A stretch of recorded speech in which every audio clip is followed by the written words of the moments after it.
दोस्तों नमस्कार। दोस्तों आज से हम करंट अफेयर्स स्टार्ट करने जा रहे हैं। डेली की करंट अफेयर्स जो है उसको हम लोग जानेंगे। तो आज है 26 अगस्त 2026। तो आज की करंट अफेयर्स को हम लोग स्टार्ट करते हैं।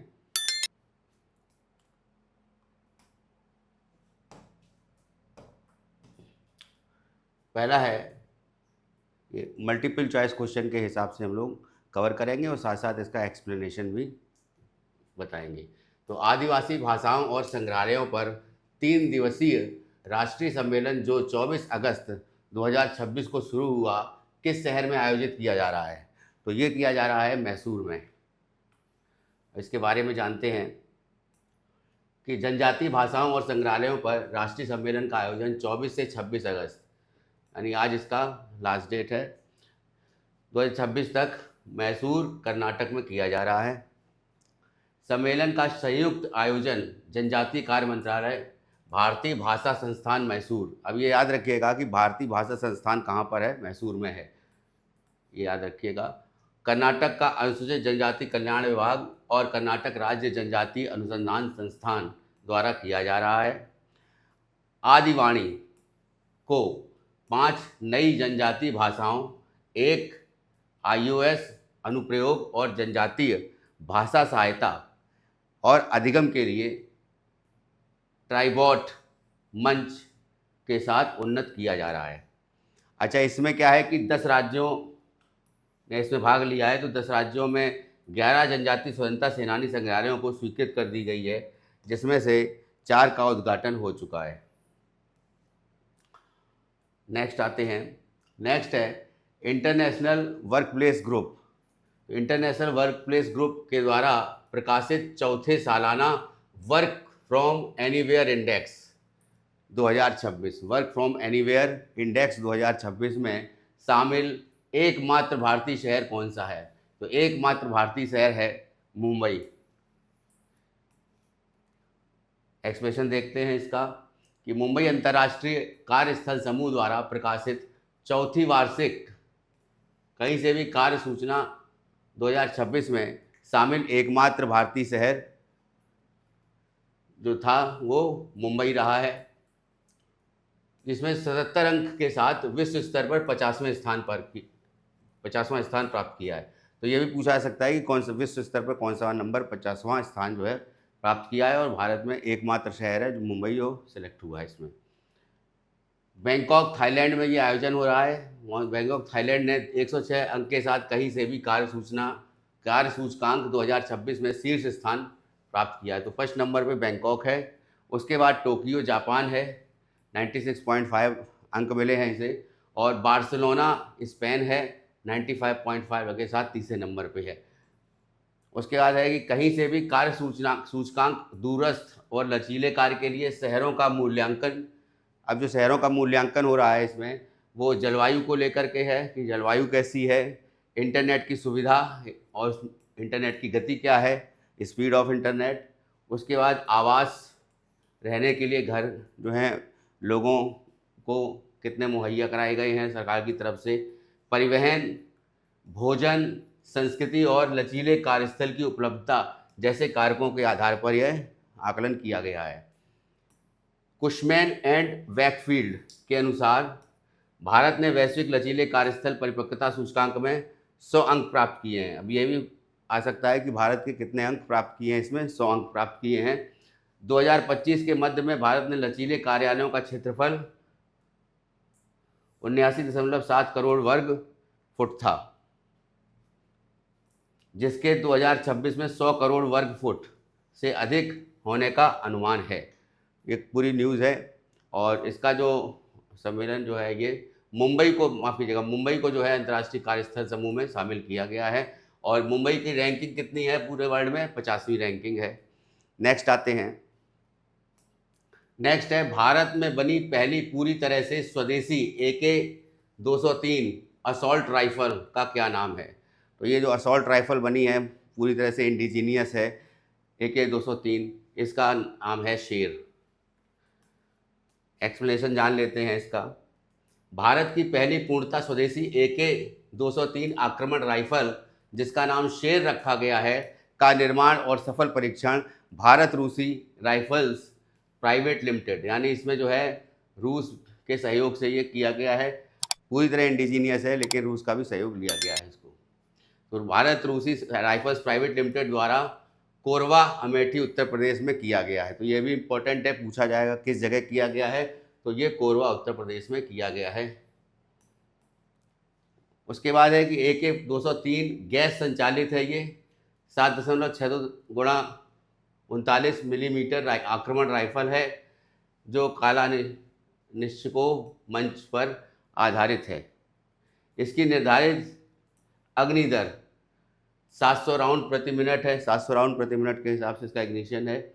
और मारक क्षमता जो है इसकी, मारक दूरी जो है वो 800 मीटर है। 800 मीटर तक ये राइफल जो है किसी की बुलेट जो है जा सकती है 800 मीटर तक। AK-203 शेर के प्रारूप में 100% भारतीय घटकों और कच्चे माल का उपयोग किया गया है। देखिए इसमें रूसी कंपनी इसमें शामिल है, लेकिन जो ये बनी है रूस के सहयोग से तो बनी है, लेकिन पूरी तरह से इंडिजीनियस है। और जो पार्ट्स भी हैं वो भी, कच्चा माल जो प्रयोग किया गया है इसमें वो भी पूरी तरह से भारतीय है। तो जो मेक इन इंडिया और आत्मनिर्भर भारत के अंतर्गत रक्षा क्षेत्र में पूर्ण स्वदेशीकरण की दिशा में एक महत्वपूर्ण कदम है। भारत रूसी राइफल्स प्राइवेट लिमिटेड की स्थापना 2019 में की गई थी। भारत रूस संयुक्त उद्यम के रूप में भारत में AK-203 आक्रमण राइफलों का निर्माण के लिए भी की गई थी। पूर्णतः स्वदेशी AK-203 प्रारूपों का भारतीय सेना परीक्षण सितंबर 2026 में निर्धारित है। तो सितंबर 2026 में भारतीय सेना परीक्षण करेगी इसका, और जिसका उद्देश्य जो है सैन्य आवश्यकताओं के अनुमान के अनुरूप राइफल की क्षमता का सत्यापन करना है कि राइफल की क्षमता कितनी है, उसके बारे में उसका जो एक तरह से परीक्षण है वो भारतीय सेना के द्वारा किया जाएगा। नेक्स्ट आते हैं,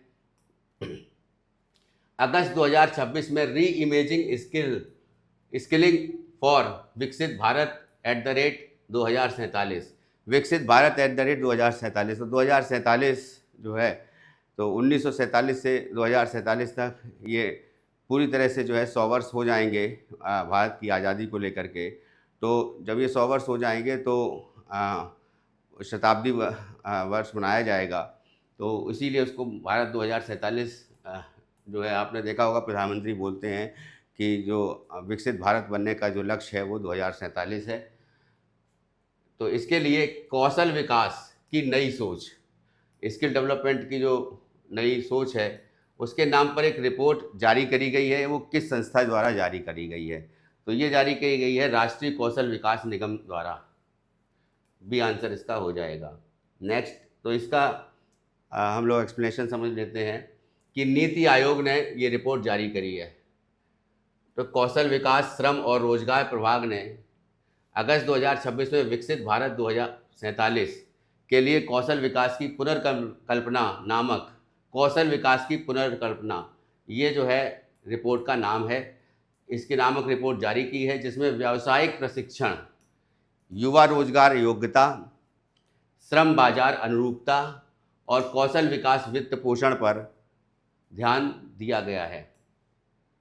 रिपोर्ट के अनुसार 15 से 29 वर्ष आयु वर्ग के 8.7 करोड़ भारतीय युवा शिक्षा, रोजगार और प्रशिक्षण में नहीं है, जिसका अनुमान 2021 में आयोजित राष्ट्रीय नमूना सर्वेक्षण के 78वें दौर के निष्कर्षों पर आधारित था।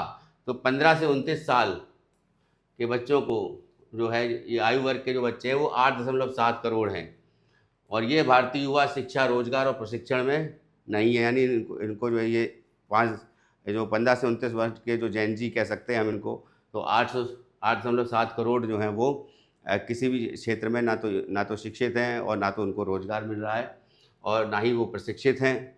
तो उसको लेकर के ये रिपोर्ट ने ये बताया है। उसके साथ साथ भारत में केवल 8.25% महाविद्यालय, जितने भी डिग्री कॉलेज हैं, महाविद्यालय हैं, उनके 8.25% में वो स्नातक ऐसे कार्यों में संलग्न पाए गए उनकी योग्यताओं के अनुरूप नहीं है। तो उनकी योग्यताओं के अनुरूप अगर जैसे मान लीजिए योग्यता स्नातक है, तो स्नातक के अनुरूप उनको रोजगार नहीं मिल रहा है। तो उसको लेकर के 8.25% जो युवा हैं वो महाविद्यालय से स्नातक हैं, ग्रेजुएट युवा हैं, जो कि अभी उनको उनके अनुरूप काम नहीं मिल रहा है, जो महत्वपूर्ण कौशल अंतराल और श्रम बाजार असंगति को दर्शाता है। भारत ने 2014-15 से 7.67 करोड़ से अधिक लोगों को प्रशिक्षित किया है, जबकि वित्तीय वर्ष 25-26 में केंद्रीय बजट में कौशल विकास से संबंधित व्यय के लिए 34,000 करोड़ का प्रावधान किया गया है। ये इंपॉर्टेंट है, इसको भी याद रखिएगा कि कौशल विकास के लिए भारतीय बजट में ये 2026-27 का जो बजट है, इसमें कितना जो है अमाउंट जो है वो कौशल विकास के लिए जो है वो दिया गया है या फिर व्यय के लिए कहा गया है, तो वो है 34,000 करोड़ खर्च करने का प्रावधान किया गया है। नेक्स्ट आते हैं, मार्केट इंफ्रास्ट्रक्चर इंस्टीट्यूशंस की ज़रूरी आईटी सिस्टम की ऑपरेशनल रेजिलियंस और सिक्योरिटी का आकलन करने के लिए सेबी ने कौन सा फ्रेमवर्क पेश किया है? तो सेबी हम लोग जानते हैं नियामक संस्था है जो भी शेयर बाज़ार की, और इसका मुख्यालय मुंबई में है। तो ये जो है ये information technology resilience index framework ये जारी किया है। अब ये क्या है, इसके बारे में हम लोग डिटेल में जानते हैं। ये है भारतीय प्रतिभूति विनिमय बोर्ड यानी सेबी। सेबी ने 24 अगस्त 2026 को बाजार अवसंरचना संस्थाओं के लिए बाजार की इंफ्रास्ट्रक्चर की जो संस्थाएं हैं उसके लिए रियल एस्टेट के लिए सूचना प्रौद्योगिकी प्रत्यास्थता सूचकांक रूपरेखा लागू की है, जिसका उद्देश्य क्या है कि महत्वपूर्ण सूचना प्रौद्योगिकी प्रणालियों की प्रत्यास्थता और सुरक्षा का आकलन करना है। तो उनकी इफ़िशियंसी और उनकी सिक्योरिटी का जो है आकलन करना है। सूचना प्रौद्योगिकी प्रत्यास्थता सूचकांक 100 अंकों के पैमाने पर आधारित है और 9 मापदंडों के आधार पर बाजार अवसंरचना संस्थाओं का मूल्यांकन करता है।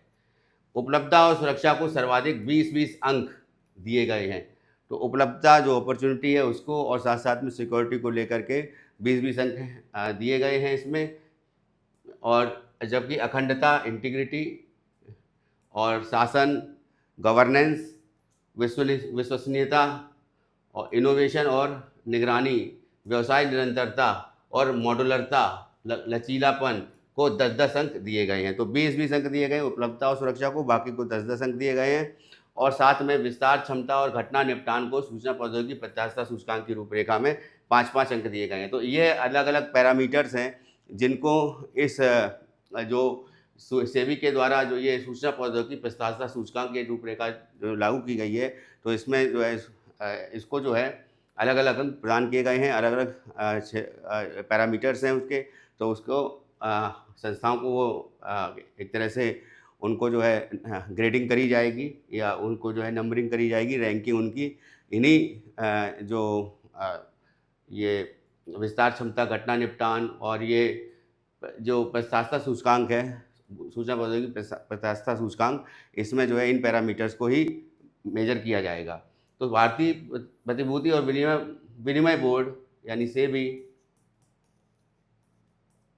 ने 28 फरवरी 2027 को रूपरेखा का पूर्ण क्रियान्वयन की समय सीमा निर्धारित की है। तो 28 फरवरी 2027 जो है उसको जो है ये रिपोर्ट जारी करने की बात कही गई है सेबी के द्वारा। नेक्स्ट आते हैं, अगस्त 2026 में यूनिफाइड पेमेंट्स इंटरफेस यूपीआई ने किस तारीख को अपने संचालन के 10 साल पूरे किए? तो 10 साल पूरे किए हैं 25 अगस्त, यानी कल जो है 25 अगस्त को 10 साल पूरे हो गए हैं यूपीआई के, जो कि भीम यूपीआई है।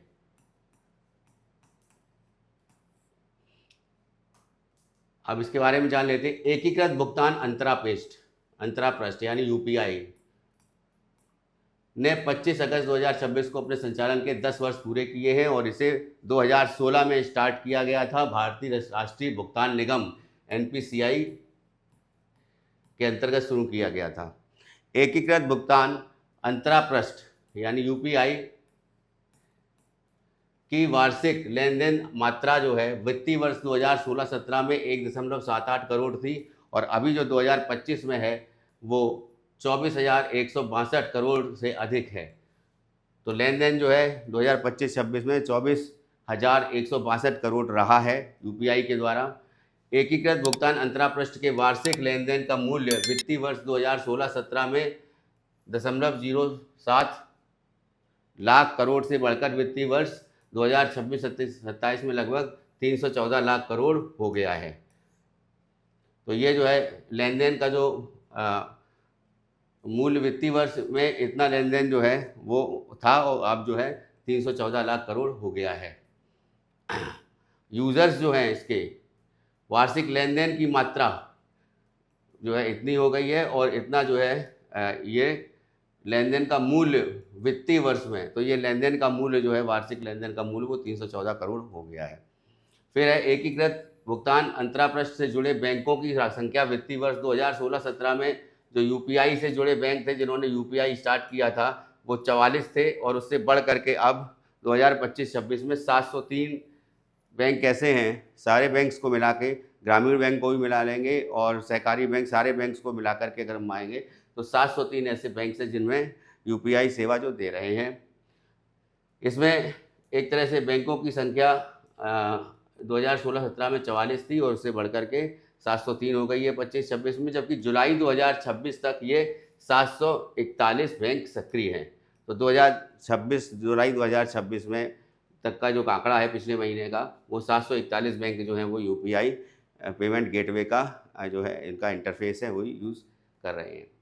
अगस्त 2026 तक एकीकृत भुगतान अंतरापृष्ठ 11 देशों में सक्रिय था। अगस्त 2026 तक जो है 11 देशों में यूपीआई का जो हमारा जो भीम है वो अलग देशों, अन्य देशों के द्वारा यूज़ किया जा रहा है और अंतर्राष्ट्रीय मुद्रा कोष IMF ने इस मात्रा को आधार पर विश्व की सबसे बड़ी वास्तविक समय भुगतान प्रणाली के रूप में मान्यता दी है। तो ये भी क्वेश्चन आ सकता है कि जो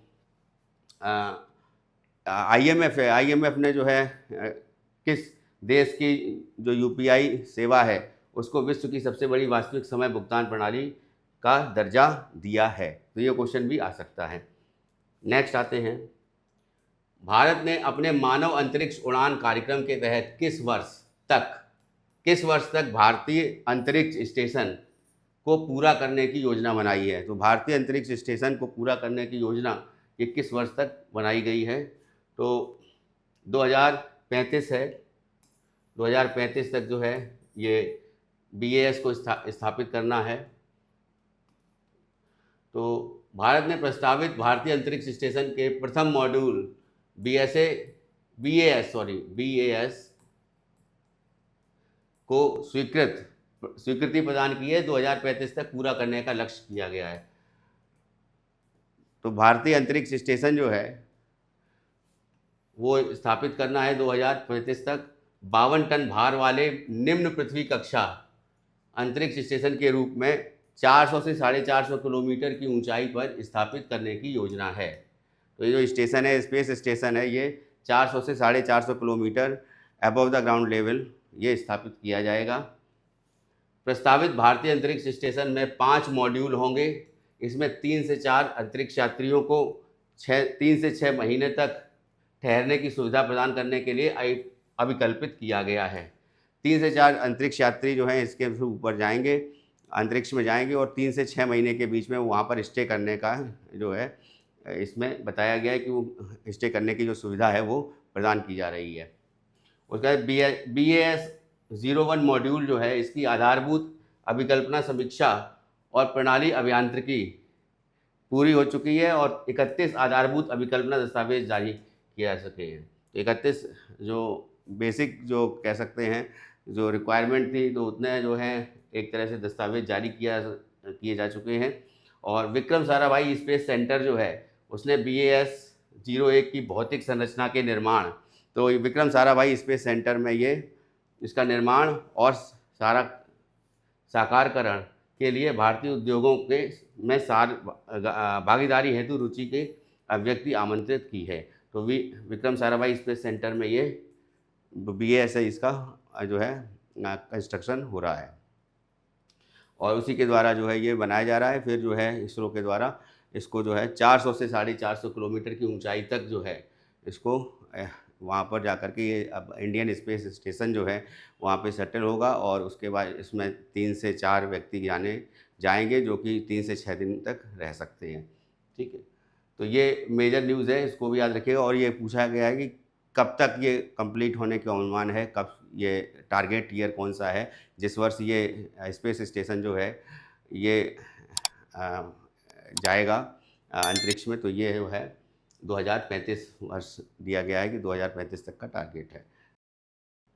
नेक्स्ट है, दुनिया का पहला स्वतंत्र रूप से संचालित जीवित मानव न्यूरॉन्स का उपयोग करने वाला बायोलॉजिकली इंटीग्रेटेड सर्वर रैक किस देश में लॉन्च किया गया है? ये किया गया है सिंगापुर में। तो पहला स्वतंत्र रूप से संचालित होगा, ये जीवित मानव न्यूरॉन्स का प्रयोग करके ये एक बायोलॉजिकल इंटीग्रेटेड सर्वर रैक बनाया गया है।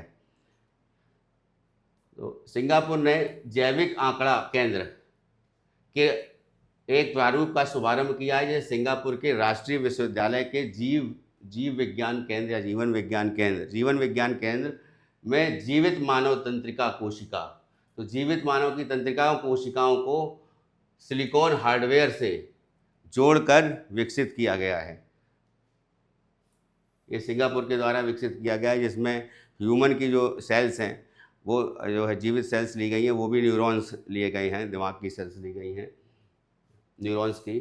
तो इस प्रारूप में 20 इकाइयों वाला जैविक संगणना तंत्र शामिल है। तो इसमें जैविक इकाइयों वाला जैविक संगणना तंत्र भी शामिल है, जिसमें कुल लगभग 1.6 करोड़ जीवित मानव तंत्रिका कोशिकाएं हैं। तो ये जो है 20 इकाइयाँ हैं इसकी, और एक इकाई में जो है, तो इसको अगर 1.6 करोड़ जो है ये जीवित मानव तंत्रिका, ये 20 में जो इकाइयों में 1.6 करोड़ जीवित मानव तंत्र कोशिकाएं शामिल हैं। प्रत्येक CL1 इकाई में लगभग 8 लाख तंत्रिका कोशिकाएं होती हैं। एक में जो है वो 8 लाख होती हैं, एक CL1 में जैविक संगठना तंत्र में। और जैविक संगठना के लिए प्रयोगशाला के मूल कोशिकाओं से विकसित जीवित तंत्रिका कोशिकाओं का उपयोग किया जाता है। जैविक आंकड़ा केंद्र के इस प्रारूप का आधिकारिक शुभारंभ, अब इसका आधिकारिक शुभारंभ जो है वो 16 जुलाई 2026 को स्टार्ट हुआ था सिंगापुर के राष्ट्रीय विश्वविद्यालय में, जीवन विज्ञान केंद्र में। सिंगापुर के राष्ट्रीय विश्वविद्यालय के जीवन विज्ञान केंद्र में ये स्टार्ट हुआ था। डे 11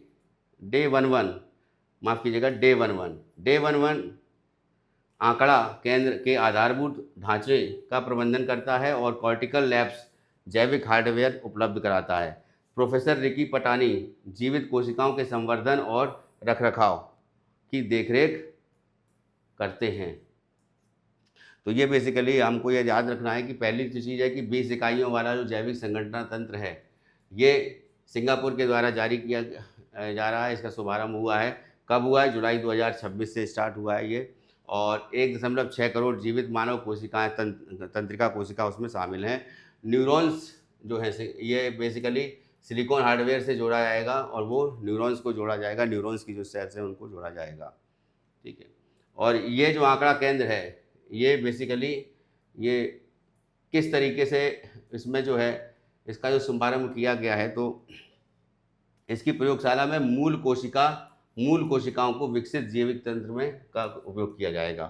तो नेक्स्ट आते हैं, हंगरी में आयोजित कनिजा ओपन 2026 ग्रुप ए शतरंज चैंपियनशिप किसने जीती?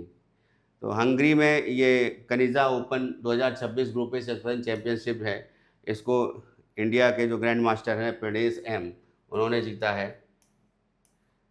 इसके बारे में जान लेते हैं। ग्रैंड मास्टर प्रणेश एम ने नागी कानिजा हंगरी में आयोजित कानिजा ओपन 2026 समूह ए का खिताब 9 चक्रों में 7 अंक प्राप्त करके जीता। 9 राउंड्स में 7 अंक प्राप्त किए। प्रणेश एम ने श्रेष्ठ टाई ब्रेक अंकों के आधार पर प्रतियोगिता का खिताब प्राप्त किया और 4 खिलाड़ी सम्मान के रूप में 7 अंक पर रहे। 4 खिलाड़ी जो हैं वो 7 अंक पर रहे थे, इसलिए इनको जो है टाई ब्रेक अंकों के आधार पर इनको जो है वो फर्स्ट घोषित किया।